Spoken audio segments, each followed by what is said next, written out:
Баршаға сәлем достар, сіздермен Сұлтан Фильмс. Достар, бүгін басты қаһарман атты фильмге шолу жасаймын. Алдымен арнаға тіркеліп, лайктарыңызды баса кетіңіздер. Ал мен шолуды бастайын. Бастапқы кадрлар бізге Free City атты қаланы көрсетеді. Дәлірек айтсақ, бұл ойын қаласы. Мұндағы көзілдір таққан онлайн ойыншылар қалада білгендерін жасап, астан кестеңін шығарады.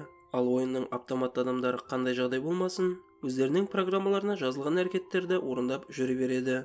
Біздің басты кейіпкеріміз Бозбала есімді жігіт. Оның ойын ішіндегі қызметі күнделікті банкке барып, сонда тонаушы онлайн ойыншыларға берілу. Дегенмен де Бозбала үшін бұл өмірі қызықсыз еді.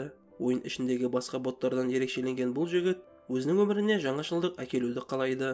Әдеттегідей жұмысынан қайтып бара жатқан Бозбаланың жанында досы болды. Сонда біздің жігіт өмірін өзгерткісі келетіндігін айта бастады. Жігіттің қазір қалайтыны сүйіктісін кездестіріп, онымен махаббатқа бату еді. Бірақ та оның ойын теріске шығарған досы программасында жазылған ережелерді қайталап, біз өз өмірімізді өзгерте алмаймыз дегенге басты. Әңгіме кезінде бұларды онлайн қыз ойыншыларының бірі жанай өтті. Мұны көргенде махаббатқа сусап жүрген біздің кейіпкердің аузы ашылып қалды. Бір көргеннен ғашық болған Бозбала онлайн ойыншының соңына түсіп, онымен сөйлесуге ерді. Досы арғы жақтан бұл ісінің қате екендігін айтып болмай жатып, Бозбала пойызға қағылып кетті. Ал ойыннан шыққан қыз ноутбугын жауып айналаға қарайды. Жаңадан бері бұл ойында ойнаймын деп, уақыттың қалай сырғи өткенін білмей қалды. Қыздың есімі Милли рас. Шындығында ол Free City ойынын еріккеннен ойнап жүрген жоқ. Кезінде Кис атты досымен бірге ойын ойлап тапқан болатын. Алайда сол ойындардың кодынан айырылып, сол күйі еңбектері еш кеткен еді. Қазір Милли Free City ойындағы код өздерінікі емес пе деген күдікпен оның бұрыш-бұрышын зерттеп жүрген болатын. Кадр банктегі жұмысына келген Бозбалаға ауысты. Күндегі әдетінше бұл жерге миссия орындауға келген онлайн ойыншы келді. Тонау кезінде жерге басын бұғып жатқан біздің кейіпкер көшеден кешегі ғашығы Милиді көріп қалды. Сол мезетте махаббаттың күшімен орнынан тұрып, қыздың соңына түскісі келеді. Алайда қарулы ойыншы оны бөгеп тұр. Сонда Бозбала алғаш боттардың арасынан бірінші болып, онлайн ойыншыға қарсы шықты. Оның көзіне таққан көзілдірігін жұлып алып, онлайн ойыншыны істен шығарады. Шынайы әлемде ойыннан шығып қалған қыздар мұның қандай ақау екендігін түсіне алмады. Ал көзілдірікті қолына түсірген Бозбала болса, оны тағып көрген сәтте онлайн ойыншының барлық мүмкіндіктеріне ие бола кетті. Бұл уақытта Free City ойынның бағдарламашылары Кис пен оның досы ойын ішінде орын алған осы ақау жайлы ақпарат алды. Бозбаланы ойыннан бұғаттап тастайын десе, ол шықпайды. Өйткені ол онлайн ойыншы емес еді. Бұл жаңалықтан бейхабар екеуі Бозбаланы хакер санап, оны ойын ішінде құртайық деп шешеді. Онлайн ойыншының мүмкіндіктеріне таңғалған жігіт өзіне арман еткен кроссовкиін сатып алды.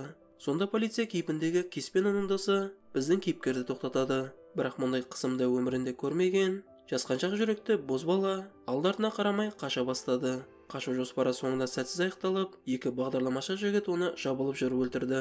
Алайда Бозбала ойынның боты болғандықтан, ол қанша рет өлсе де қайта тіріле алатын. Алайда бұл жігітті онлайн ойыншы деп ойлап қалған Кис жігітті толықтай ойыннан қудық деп санайды. Бұл жұмыс күні аяқталған соң, үйіне келген жігіт Милимен жолықты. Қыз оған өз үндеуін айтып, кезінде екеуміз керемет ойын жасаған едік, бірақ сол ойынның кодын Антуан Free Cityге қолданып екеумізді сан соқтырып кетті дейді. Айта кетсек, Антуан деген жігіт Free City ойынның негізін қалаушы еді. Айтып айтпай не керек, Антуанды кодты ұрлады деп, Милли оны сотқа беріп жатыр. Дегенмен Кис оны қолдап жүргені шамалы. Екеуінің ойлары бір болмаған соң, сотта да нақты шешім жоқ. Қазір Милли егер Кис көмектессе, ойын ішінде жүріп ақ Антуанның ұрлығын дәлелдей алады. Бірақ Кис қызға жоқ деген жауап айтып, үйден шығарып салды. Осыдан соң үйіне келген Милли өз бетімен ойын ішіндегі директор базасына кіруге ұмтылды. Қыз сырттай базаны ойын ішінде бақылап тұрғанда, оның жанына Бозбала келіп, жоспарды бұзады. Кейін екеуі жаудан қашып, Миллидің тұрағына келді. Бозбаланы жаңадан келген онлайн ойыншы деп ойлаған Милли ойын шартын түсіндірді. Осыдан соң Милли менің деңгейім жоғары болса менімен араласады деген оймен біздің Бозбала өз деңгейін көтере бастады. Алайда басқа ойыншылар секілді қатыгез істер жасап емес, адамдар мен ойын боттарына жақсылық жасау арқылы ойын ішіндегі деңгейін көтерді. Тіпті Бозбала шынайы әлемге де таныла бастады. Әлеуметтік желіде оның істері хит болса, жас балалар оның фанатына айналды. Жақсылық істерінің арқасында шынайы әлемдегі халық оны көкжиде киген жігіт деп атап кетті. Бұл уақытта Молли директор базасына кіруге оқталуда. Бұл жолы оған компьютер арқылы алыстан Кис көмек бермек. Алайда бұл ғимаратқа кірген беттен Моллидің алдына ойын ішіндегі әскерилер шыға келді. қоршауда шарасы қалған қызға деңгейін көтеріп, бұл ойынның мастеріне айналған бозбала келді. Екеуі қоршаудан шығып, ештеңе алмастан қашып шықты. Осы сәтте Молли өзіне бозбаланың көмектескенін айтады. Алайда Кистің компьютерінде ол жігіт еш көрінбеген еді. Өз кезегінде бұл Кистің біраз ізденуіне әкелді. Ертесі күні жұмысқа келген ақылды жігіт компьютеріне отыра кетті де, деректерді ақтарып көкжиде киген жігітті іздей бастады. Бұл ізденіс нәтижесі жігітті таңғалдырды. Бозбаланың онлайн ойыншы емес, кәдімгідей жаны бар, ойын ішіндегі жаратылыс екендігін білгенде қуанды. Бұл уақытта Милли ойын ішінде бозбаламен жеке кездесу өткізіп жатқан еді. Үйге келген Кис хабармен бөлісті. Кис пен Миллидің коды арқылы ойын ішінде жасанды интеллект қалыптасып, олар тірілген екен.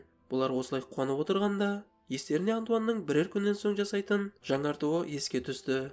Егер жаңарту орын алса, ойын ішінде тірі деген боттардың барлығы жойылып, олар қайтадан жай программа болып қалмақ. Сондықтан Милли ойын ішіндегі бозбаламен бірігу арқылы Антуанның ұрлығын әшкере ететін деректерді қолға түсіруі керек. Алайда бұл іске көшпестен бұрын, өзін шынайы өмірдемін деп есептеп жүрген бозбалаға барлық шындықты айту керек. Жігітпен кездескен Милли онлайн ойыншылар шығатын жерге апарады. Ондағы құрылғыларды көрсетіп, бұл шынайы әлем емес ойын екендігін, ал көзілдірік тақпай, қарапайым адам болып жүргеннің барлығы ойын ішінде ойлап табылған қосымша адамдар екенін айтты. Мұндай аша шындыққа толы ақпаратты қабылдау бозбалаға қиын соқты. Айналасына үңіліп, өмірінен түңіліп кетті.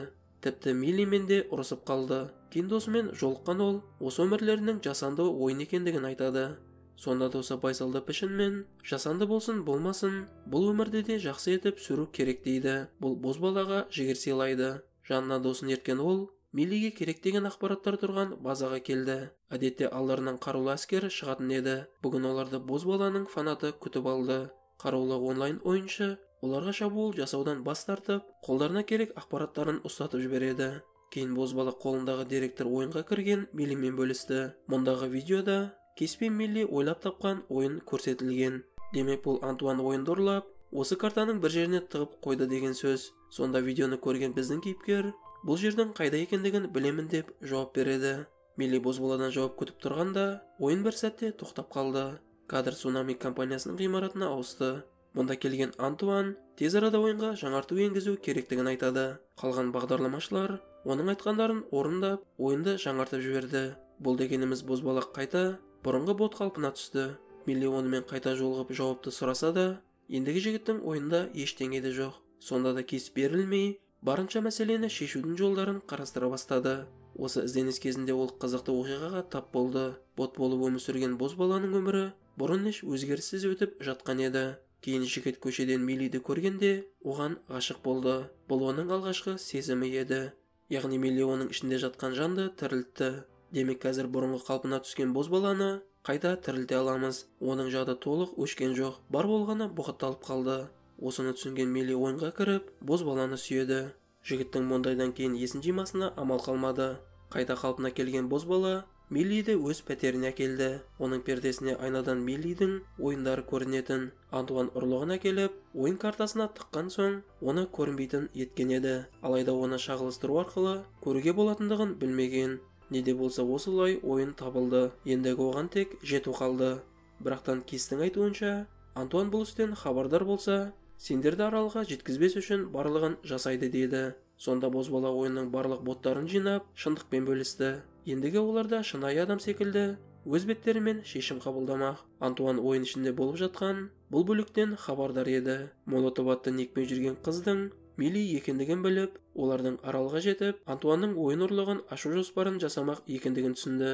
Бұл уақытта Кис барынша бағдарламау жағынан көмек беріп, арғы беттегі ойын аралына жететін көпір салып берді.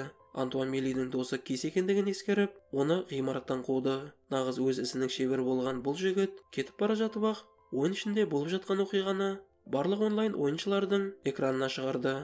Бұл уақытта онлайн ойыншылар бұғатталып, тек ойынды бақылап отырған еді. Мұның қатарында Милли де бар. Антуан арғы беттегі аралға бозбаланы жеткізбеу үшін Фриситиге алда уақытта енгізілмек болған Качок есімді кейіпкерді қосады. Салған беттен Качок алып денесінен бозбалаға шабуылдады. Бұл айқас бүкіл әлем назарында еді. Жарты жолдан бұларға көмекке ұмтылған дос Качокты тоқтатуға тырысты.